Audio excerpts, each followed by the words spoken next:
Good evening, ladies and gentlemen.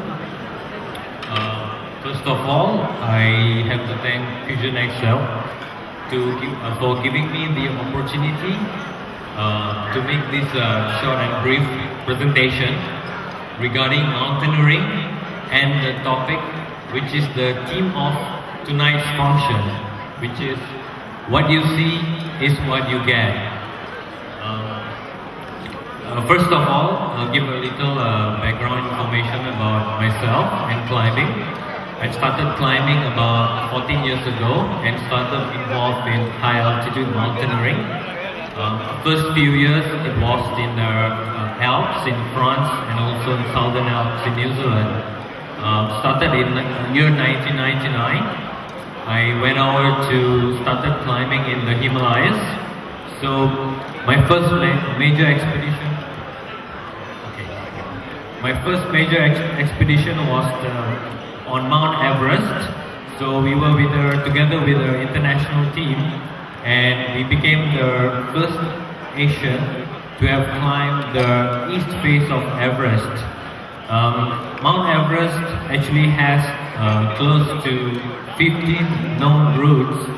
So the most common routes that you normally hear is the southwest face and also the northeast ridge.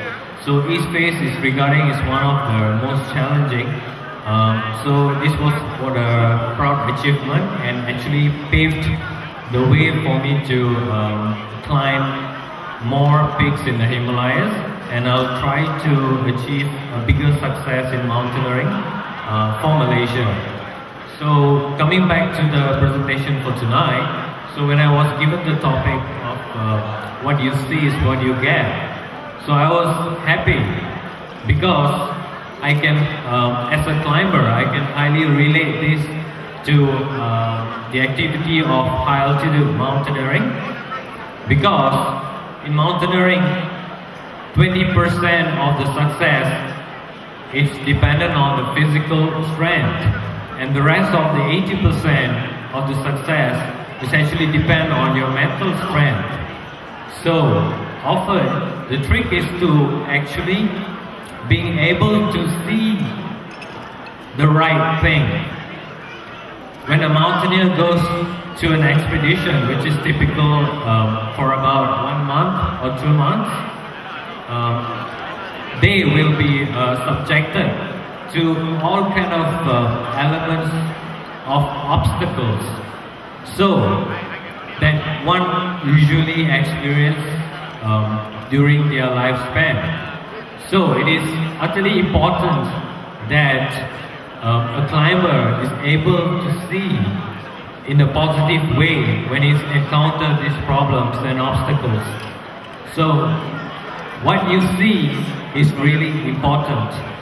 So moving on to the next slide. So this is one of the most profound elements in high altitude mountaineering. It is known as risk and danger. As you can see from the slide here, you can see a climber crossing a aluminium ladder on the Khumbu ice fall.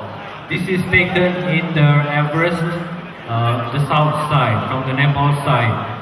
So, as a climber, he will be presented with this such of a risk and danger early in the climb. So if he takes risk and danger as a negative element and obstacle, he would not even go past this stage. And more importantly, this Khumbu ice fall is known as the most dangerous part of climbing Everest. Most lives are lost here. This is because the whole area is full with ice falls, glaciers, which is situated on a very unstable platform. And the gaps are so deep that we often hear the Sherpa says that, say, if you fall in one of the crevices, this is a shortcut to your home country. So this is a constant reminder that of a risk and danger for a climber when he starts climbing already. So the message here is actually how you view risk and danger.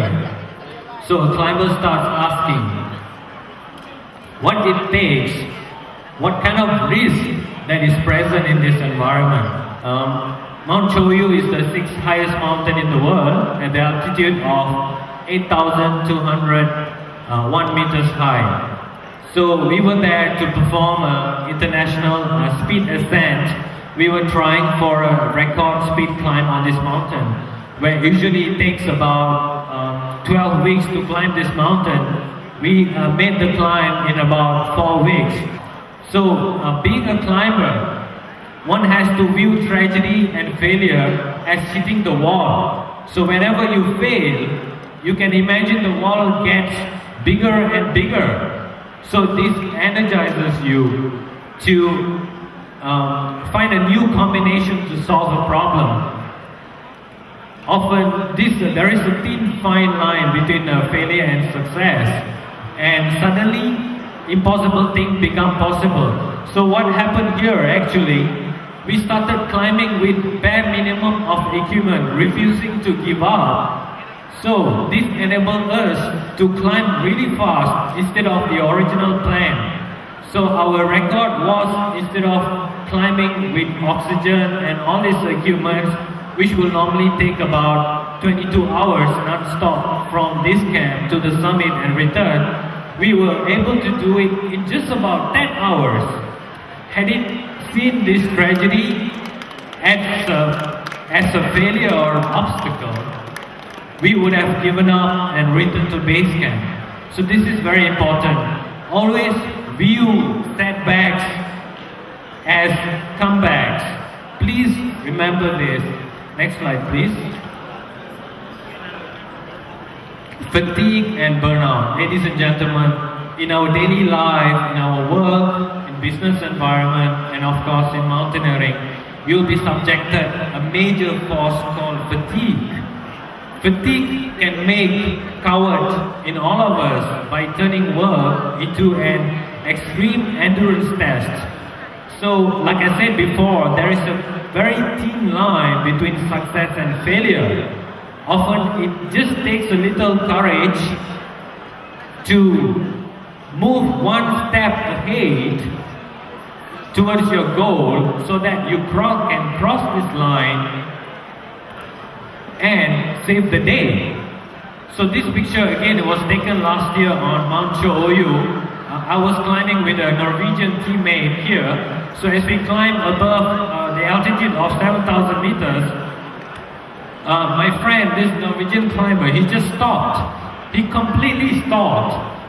So I asked him, what went wrong? So he told me he had lost everything. He lost all his energy.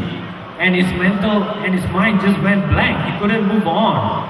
So he just stood there, adjusting his harness, and couldn't decide what to move on. So, and being a climber, he had known from the previous experience that it takes this little courage to actually move one step ahead. This is actually a big challenge, but once you perform it, you will be moving one step closer to your goal. So this is what exactly he did. It took him some time, but instead of giving up, he actually took this step. And eventually, he was in our summit team and we summited together without bottled oxygen.